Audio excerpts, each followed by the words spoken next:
welcome to the stage Congresswoman Tulsi Gabbard. Let's give her a great Mississippi Valley welcome. Thank you. How you doing? Good to see you. Thank you so much. Thank you. Thank you. Wonderful to be here. Thank you. Thank you. Do you want to?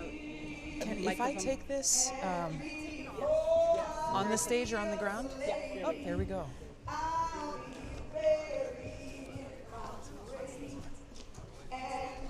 Aloha.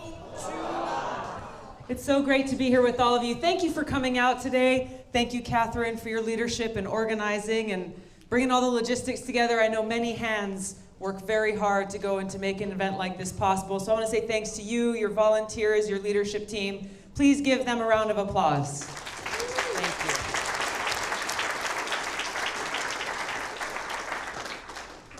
It's a great day to be here.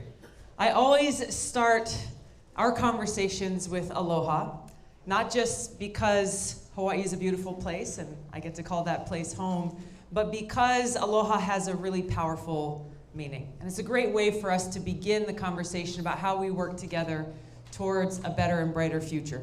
What aloha really means is I come to you with respect, that I come to you with an open heart and a recognition and a reminder that we are all connected, that we are all brothers and sisters. We are all God's children. And at a time where we are facing such hatred and bigotry and divisiveness, especially coming out of the White House, but also within our own communities, within our own states, it's important for us to remember who we are as Americans. And what does that actually mean? What is required for us to be able to come together, to unite, and to be able to move forward together? I'm going to put some of these questions down here, if you don't mind. I want to share a quote with you that a lot of folks haven't heard before, but it's some words that Dr. Martin Luther King spoke to our Hawaii State Legislature when he first visited Hawaii back in 1959. He was so impacted by this spirit of aloha that he said, quote, "We look to you for inspiration and as a noble example where you have already accomplished in the area of racial harmony and racial justice what we are struggling to accomplish in other sections of the country. And you can never know what it means to those of us caught for the moment in the tragic and often dark midnight of man's inhumanity to man to come to a place where we see the glowing daybreak of freedom and dignity and racial justice." The state that I come from is the most diverse state in the nation, where people say we have a majority of minorities, and in a lot of places that might seem like a recipe for conflict and divisiveness. But exactly the opposite is true because of this culture and this spirit of aloha. And Dr. King said when he returned to the mainland, as he was sharing with people about his experiences there, he said, "As I looked at all of these various faces and various colors mingled together like the waters of the sea, I could see only one face, the face of the future." Those words that he spoke decades ago ring true for us today. We are that future. His call to action was to every single one of us to look forward to that future, to build that future where we are standing united, where we are caring for one another as fellow Americans, where we can agree to disagree and we can disagree without being disagreeable, but always remaining firmly rooted in that understanding that we are all brothers and sisters. And really, when it comes right down to it, what could be more patriotic than fighting for the well-being of our family, than fighting for the well-being of our fellow Americans? What could be more patriotic than taking our government back out of the hands of the very few, the very rich, and the very powerful who have been profiting on the backs of the American people for so long?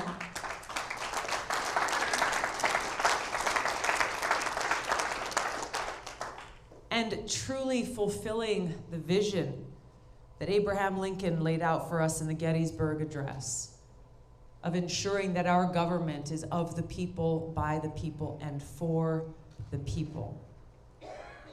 For the people. These words are words that we've heard over and over and over again throughout our lives, but we really see in our everyday lives now the impact, the negative consequence of what happens when we have a government that is of, by, and for the rich and powerful. And we see this in almost every aspect of our lives. You deserve a president who will put people ahead of profits. You deserve a president who will put the well-being of our people, our country, and the protection of our planet at the forefront of every single decision that is made.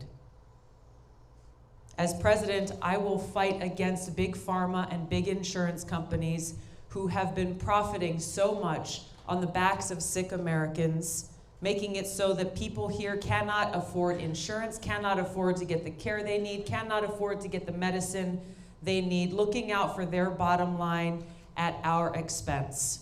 I will ensure that we have a health care plan that ensures every single American is able to get the quality health care that you need, when you need it, where you need it, no matter how little you have in your pocket.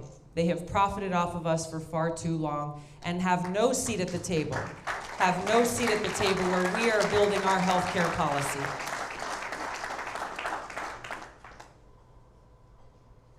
Protection of Social Security is something that has been talked about and heard over and over and over again. How many elections do you hear people talking about protecting Social Security? A lot. But still, what do we see? Social Security fund continues to be raided, and we are not seeing the kinds of preservation and expansion of Social Security that we need. I can't even tell you how many people I meet almost every single day on this campaign who are struggling to survive. Those who are relying solely on Social Security to pay the rent, to buy food, and to pay for medicine. So while Social Security benefits have not kept up with the rate of inflation and the rising cost of living, the rising cost of housing, the rising cost of healthcare that we are seeing, we still see people falling through the cracks, that they can't afford to pay for their medicine. This is what I will change as president, by making sure that we prohibit anyone in our government from raiding that Social Security fund, because it's not an entitlement. It is something that every single one of us pay into throughout our lives, and we deserve to know that it'll be there when we need it. We need to raise the Social Security cap. That will allow us to be able to expand the benefits and increase the benefits that Social Security beneficiaries are getting. We need to end the failed war on drugs. This is directly connected. This is directly connected to the opioid crisis that we're seeing across this country. So many people have fallen victim to this failed war on drugs. People who are arrested and have criminal records for minor nonviolent drug violations like marijuana possession. But yet you see the executives and owners of companies like Purdue Pharma, who are responsible for cheating and lying and proliferating these highly addictive opioid drugs on our streets, walking away scot-free and with a bag full of money. I introduced legislation, actually working with Senator Sanders, called the Opioid Accountability Act, that would put the tools within the hands of federal prosecutors to hold those responsible, to hold those executives accountable, and to take that money and to use it directly towards the treatment and recovery efforts needed for those who have fallen victim to this crisis.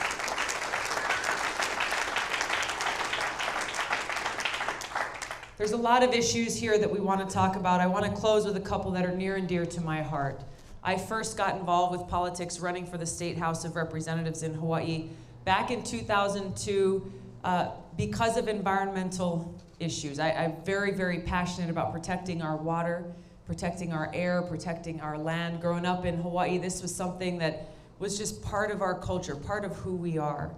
Today, we are seeing more and more threats to our environment coming from every direction. And yet we see a lack of will and courage and unity within Washington to do what is necessary to take on these threats. This is not about an issue of us versus them. This is not about climate believers versus climate deniers. What we're really talking about are things that are essential to every one of us as people to survive. This is a unifying issue that we have to come together to resolve, both here in the United States, making changes like getting off of fossil fuels, ending the $30 billion subsidies we are still giving to big fossil fuel corporations every year, and instead investing in clean, renewable energy economy, good paying jobs, and a clean, sustainable future. Not only for us, but our kids and their kids and their kids, generations to come.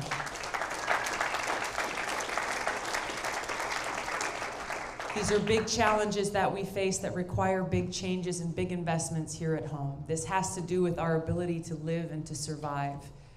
This requires us working with leaders of other countries. I will lead with a foreign policy based on cooperation rather than conflict, so that we can work with other nations. Stop being the world's police, being able to use diplomacy to work out our differences, have those tough negotiations, while leaving room and space and opportunity to be able to work with countries like China to tackle this global challenge of climate change with the coordinated global response that it requires. Last but not least, there is an issue that is central to all of these that must be addressed, and that issue is the cost of war. It's not something, unfortunately, that you hear many folks talk about. But I can tell you personally, as a soldier, as someone who's deployed twice to the Middle East, someone who's served in Congress now for nearly 7 years, focused on the Foreign Affairs Committee, the Armed Services Committee, Homeland Security Committee, understanding the importance of our national security, this issue is central to our ability to address every other issue that we face. Every other issue that we face.